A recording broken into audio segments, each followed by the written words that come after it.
দেখেছো সায়ন কি খাচ্ছ?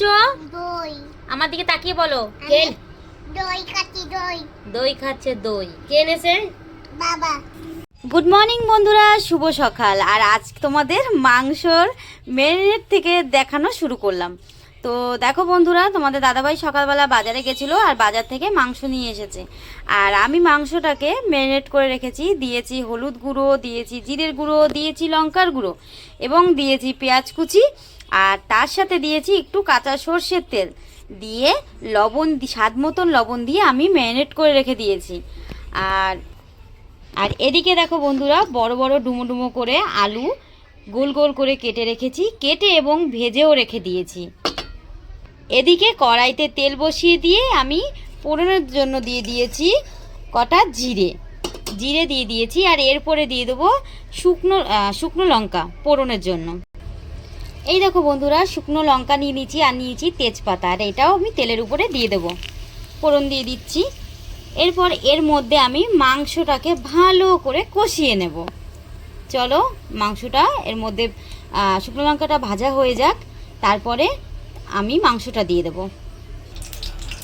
আর এই দেখো বন্ধুরা, মাংসটাকে এখন তেলের উপরে দিয়ে দিচ্ছি।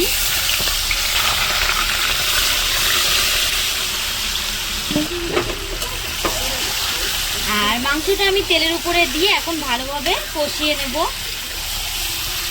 যেহেতু আমাদের কড়াইটা ছোট, মাংসটা অনেকটাই বেশি, তো কড়াইটা ছোটই হয়ে গেছে হিসাব মতো। তো এরকমভাবে আমি আস্তে আস্তে মাংসটাকে কষিয়ে নেব। আর এই দেখো বন্ধুরা, আমি কচু কেটে রেখেছিলাম, আর কচুটা দেখো প্রেসার কুকারে দিয়েছি লবণ দিয়ে সিটি মারতে। ভয় লাগছে যদি কচু বলে কথা, যদি গলা চুলকায়, তার জন্য আমি প্রেসার কুকারে সিটি মেরে জল ফেলে দেব। আর এই দেখো বন্ধুরা, মাংসটা প্রায় কষানো হয়ে গেছে। আর দেখো মাংসর গা দিয়ে কীরকম তেল ঝরছে। আশা করি বন্ধুরা তোমাদের খুবই ভালো লাগছে মাংস রান্নার রেসিপিটা।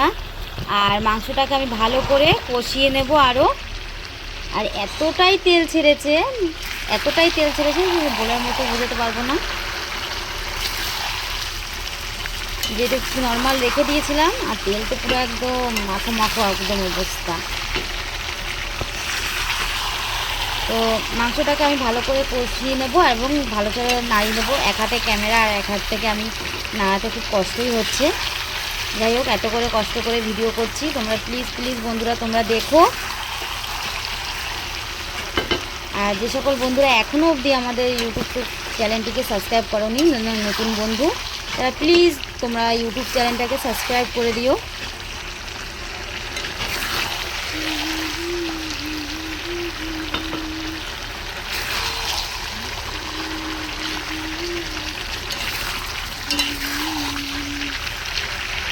আর এদিকে বন্ধুরা মাংসটা কষাচ্ছি, আর তার ফাঁকে আরও একটা জিনিস করব, তো চলো সেটাও তোমাদের দেখাই আজকে।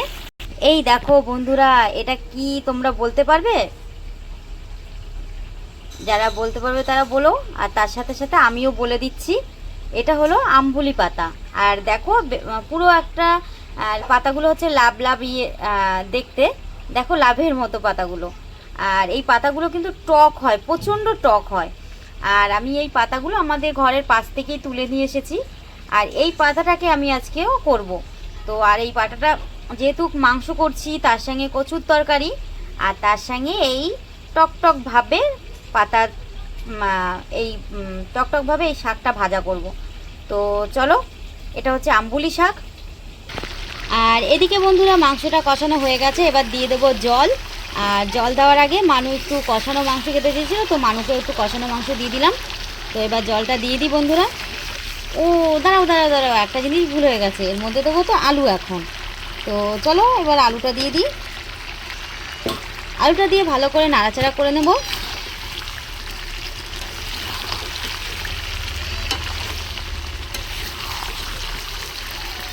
তো আলুটা দিয়ে আমার ভালো করে নাড়াচাড়া করা হয়ে গেল। এবার দিয়ে দেবো বন্ধুরা জল। এবার একদম পুরো পরিপূর্ণ মাংস কষানো হয়ে গেছে। তো এবার জল দিয়ে দিচ্ছি। আর পরিপূর্ণ কষানোটা কী করে বুঝবো? বুঝবে তোমরা। দেখো মাংসর গা থেকে কতটা তেল বেরিয়েছে। তো এতটা তেল যখন বেরিয়েছে তাহলে তো বোঝাই যায় যে না, মাংসটা এখন হয়ে গেছে। কারণ মাংসটা যদি না হতো তাহলে মাংসর গা থেকে জল বেরোতো, আর যেহেতু তেল বেরোচ্ছে তো মাংসটা কষানো একদম ওকে, একদম রেডি। তো এবার আমি জলটা দিয়ে দেবো, আর এদিকে একটা সিটি এক্ষুনি পড়বে বলে। আর এই দেখো বন্ধুরা, মাংসতে তো দিয়ে দিয়েছি জল, আর মাংসর কালারটা দেখেছো, একদম সেই হয়েছে মাংসর কালারটা। আশা করি তোমাদের ভালোই লাগছে মাংসর কালারটা এবং মাংসটা রান্না করা। আর মাংসতে এখন জল দিলাম এবং মাংসর আলুটা সেদ্ধ হওয়ার জন্য আমি ঢাকনা দিয়ে ঢেকে দেবো। আর এই দেখো বন্ধুরা, প্রেসার কুকারের সিটি পড়ে গেল, আর একটা সিটি দিয়ে আমি এবার দম দিয়ে রেখে দেবো। আর চলো বন্ধুরা, এবার আমি আমবুলি শাকটাকে একটু কুচিয়ে নিই। কারণ আমবুলি শাকের বেশি বড় বড় না, এই দেখতেই পাচ্ছ এইটুকু এইটুকু শাকগুলো।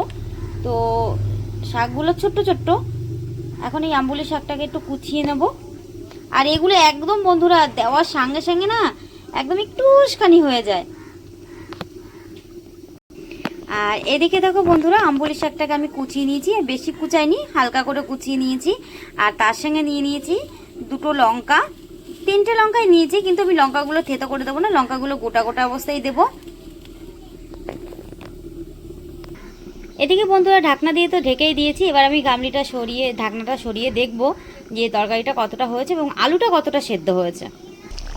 এই দেখো বন্ধুরা, তরকারিটা তো একদম টকবক টকবক করে ফুটছে, আর আলুটা একদম এখনও অনেকটা আলুটা সেদ্ধ হবে। তো চলো আবারও ঢাকনা দিয়ে ঢাকা দিয়ে দিলাম। আর এদিকে 12টা বেজে গেছে, সায়নকে স্নান করাতে হবে। তো সায়নের স্নানের জন্য জল গরম বসিয়ে দিয়েছি। এক হাতে বুঝতে পারছো তো বন্ধুরা কত কিছু করতে হচ্ছে।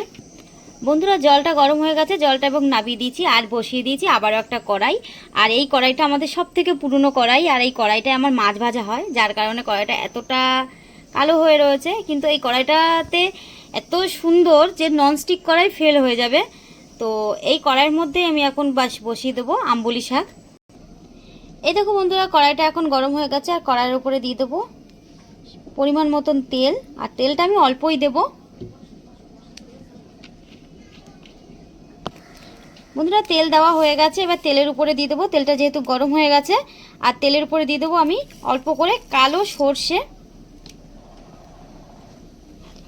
আর দেখতেই পাচ্ছ বন্ধুরা, সর্ষেটা কিন্তু হালকা ভাজা হচ্ছে। আর যখন দেখবো সর্ষেটা পুড়ে কালো হয়ে গেছে, তখনই আমি একটা খুন্তির হাতার পেছন থেকে, এই পেছনটা থেকে আমি সর্ষের দানাগুলো একটু ভেঙে দেব।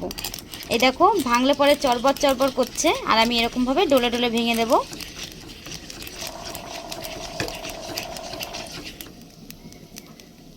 দেখেছো ভেঙে দিয়েছি। আর এটা যখন একটু হালকা হালকা পোড়া পোড়া ভাব হবে, মানে ব্রাউন ব্রাউন কালার হবে যে সর্ষের ইয়েটা, ওই দেখো কালারটা কিন্তু চলে এসেছে। লঙ্কা দুটো গোটা লঙ্কা দিয়ে দিয়েছি, আর দিয়ে দেবো এই আমবুলি শাকগুলো। এই দেখো বন্ধুরা, আমি আমবুলি শাকগুলো দিয়ে দিয়েছি, কিন্তু এই যতটা আমবুলি শাক আমি দিয়েছি তার থেকে এক্ষুনি 1 সেকেন্ডের মধ্যে আমবুলি শাকগুলো কিন্তু একটুখানি হয়ে যাবে। আর দেখেছো আমবুলি শাকটা কত সুন্দর হয়ে গেছে, ওই দেখো একদম মানে দেওয়ার সঙ্গে সঙ্গে কিন্তু কালার পুরো চেঞ্জ। আর আমবুলি শাকটা কিন্তু একদম একটুখানি হয়ে যাবে, একটুখানি। আর এর ভেতরে দিয়ে দেবো আমি স্বাদ মতন লবণ। আর এছাড়া এর মধ্যে আর কিছুই যাবে না। দেখেছো একটুখানি হয়ে গেছে। আর এটা করতে বেশিক্ষণ টাইম লাগে না, জাস্ট ঝটপট তুমি কড়াইতে দেবে আর আমবুলি শাক হয়ে যাবে রেডি। দেখেছো লঙ্কাগুলো কিন্তু সেরকমই রয়েছে, কিন্তু শাক কিন্তু একটুখানি হয়ে গেছে। আর একদমই একটুখানি। এই দেখো আমি হাতার মধ্যে তুলছি, তার মানে বুঝতেই পারছো কতটা কোনটুখানি হয়ে গেছে। আর দেখো আমবুলি শাকের গায়ে দিয়ে কিন্তু জল বেরিয়েছে। তো জলটা বেরোবে, এই জলটা আমি পুরোটুকু টানিয়ে নেব। আর এর ভিতরে দিয়ে দেবো স্বাদ মতো লবণ। এই দেখো বন্ধুরা, আমি স্বাদ মতো লবণ দিয়ে দিচ্ছি, কারণ জিনিসটা টক, আর লবণ দিলে আরও টক টক হয়ে যায়। তো এরকমভাবে আমি ভালো করে শাকটাকে করে নেব। ভালো করে শাকটাকে নাড়িয়ে নিচ্ছি।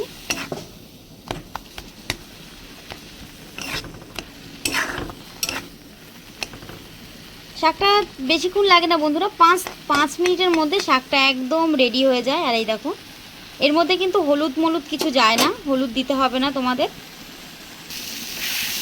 এই দেখো বন্ধুরা, আমার আম্বুলি পাতার শাকটা হয়ে গেছে। আর আম্বুলি শাকটা এত টক, এত টক, আর মাংসর পরে এই টক দিয়ে ভাত খেতে বেশ ভালোই লাগে। আর তোমাদের দাদাভাই যেহেতু বাড়ি থাকে না, আর এই শাকটা গরম গরম ভাতে খেলে ভালো লাগে। আর ও যখন ভাতটা খায় তখন একদম মানে ভাত ঠান্ডা হয়ে যায়, ঠান্ডা ভাতে ভালো লাগে না। তো আজকে দুপুরবেলায় গরম গরম ভাতে আর গরম গরম সব রকমের তরকারি দিয়ে আজকে খাবে। তো চলো, আম্বুলি শাকটা হয়ে গেছে, এবার আমি একটা বাটিতে নাবিয়ে নিয়ে তোমাদের দেখাচ্ছি। আর এই দেখো বন্ধুরা, দেখতেই পাচ্ছ কোনটুখানি হয়েছে।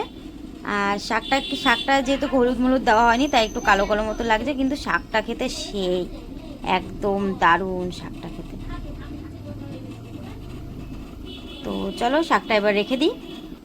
এদিকে প্রেসার কুকার থেকে কচুটা নাবিয়ে দেখবো যে কতটা সেদ্ধ হয়েছে, এবং কচুটাকে আমি জলটা ঝরিয়ে নিয়ে আসবো বাইরে থেকে। আর এই দেখো বন্ধুরা, প্রেসার কুকারে কচুটা তো সেদ্ধ দিয়েছি, সিটি মেরেছি, আর দেখো কচু একদম ঘেটে হয়ে গেছে। মনে তো হচ্ছে না কচু, মনে হচ্ছে আলু। দেখো এত সুন্দর কচুটা। তো চলো আজকে এই কচুই রান্না করব। আর আজকে কচু রান্না করবো একদম নিরামিষ, কোনো এর মধ্যে মাছ হবে না। মাছ হলে ভালোই হতো, মাছটা যেহেতু নেই, তাই কচুটা প্লেনই রান্না করি। আর প্লেন কীরকমভাবে রান্না করি সেটাও তোমাদের দেখাবো। চলো বন্ধুরা, এই দেখো বন্ধুরা, আমার মাংসের তরকারিটা হয়ে গেছে। এবার মাংসের তরকারিটা নামিয়ে নেবো, নামিয়ে নিয়ে তোমাদের দেখাচ্ছি। আর এই দেখো বন্ধুরা, আমার মাংসের তরকারিটা একদম হয়ে গেছে। আর আমি এর উপরে দিয়ে দেবো গরম মশলা। আর গরম মশলাটা আমি তরকারির উপরে দিইনি, আমি নাবিয়ে তো গরম মশলাটা দিচ্ছি। তো চলো এবার মাংসের তরকারিটা আমি ঢেকে রেখে দিই। এদিকে বন্ধুরা, আমি কড়াইটা আবারও বসিয়ে দিয়েছি, এবার রান্না করব কচু। তো চলো বন্ধুরা, কচু রান্না করার জন্য আমি প্রথমে কড়াই বসিয়ে দিয়েছি। কড়াইটা গরম হয়ে গেছে, এবার দিয়ে দিচ্ছি পরিমাণ মতন তেল। আমি কচুটা একেবারে এক তেলের উপরেই বসাবো ফোড়ন দিয়ে। এদিকে দিয়ে দিয়েছি তেল, এবং তার সঙ্গে দিয়ে দিলাম ফোড়নের জন্য দেব। এবার বন্ধুরা, ফোড়নের জন্য দেব আমি 5 ফোড়ন কচুর মধ্যে। আর দিয়ে দেবো দুটো তেজপাতা চিড়ে এবং শুকনো লঙ্কা চিড়ে এই তেলের উপরেই। এইবার দিয়ে দেবো বন্ধুরা এক এক করে সব মশলার মধ্যে দেবো প্রথমে হলুদ, তারপরে দেব জিরের গুঁড়ো, তারপরে দেব লঙ্কার গুঁড়ো, আর তারপরে দেব ধনের গুঁড়ো। দিয়ে আমি মশলাগুলো ভালো করে নাড়িয়ে নেব।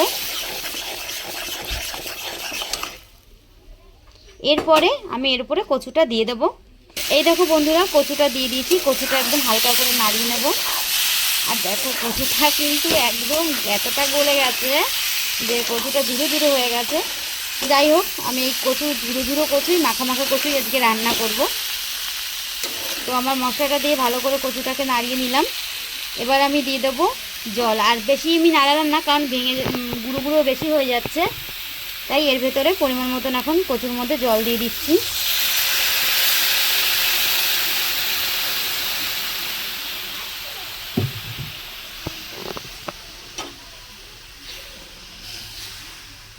কচু তো না, আজকে পুরো কচুর ডাল হয়ে যাচ্ছে। তো যাই হোক, কচুর কিন্তু এমনি দেখবা এই সমস্ত জিনিস একটু ঝোল ঝালগুলো বেশি খেতে ভালো লাগে। যেহেতু কচুটা একদমই গলে গেছিলো, তার কারণে আমি তাড়াতাড়ি করলাম। তো এবার আমি দিয়ে দেবো স্বাদ মতো লবণ। আর এবার আমি কচুর মধ্যে স্বাদ মতো লবণ দিয়ে দেবো। লবণ দিয়ে আমি ঢাকনা দিয়ে ঢাকা দিয়ে দেবো।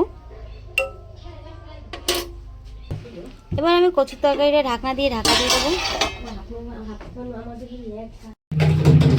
এরকম বন্ধুরা, রান্না বান্না তো হয়ে গেছে, সব কাজ বাজ করে স্নান করে ঘরে ঢুকলাম। তার মধ্যে আবার সায়নের মানুর বাবার বন্ধুরা এসেছিল। ওরা আবার প্রায় 6-7 জন এসেছিলো, প্রায় আধা ঘন্টা মতো ছিল, মধ্যমগ্রাম থেকে এসছে। তো ওরা চলে গেল, এখন হচ্ছে গিয়ে খেতে এসেছি। আর দেখো বন্ধুরা, কচুর তরকারিটা তো কড়াইতে বসিয়েছিলাম, যেহেতু দেখানো হয়নি। এই দেখো বন্ধুরা, কচুর তরকারিটা কত সুন্দর হয়েছে। আর দিয়ে দেখা সায়ন বসে 7 আপ খাওয়ার জন্য। বলে দাও বন্ধুরা, কি বলে দাও, কি খাচ্ছ তুমি? 7 আপ।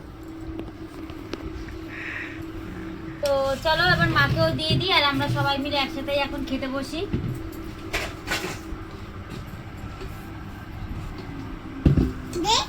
কচু তো কচু নেই, সব ঘিয়ে গুলে ঘ্যাক হয়ে গেছে। এর মধ্যে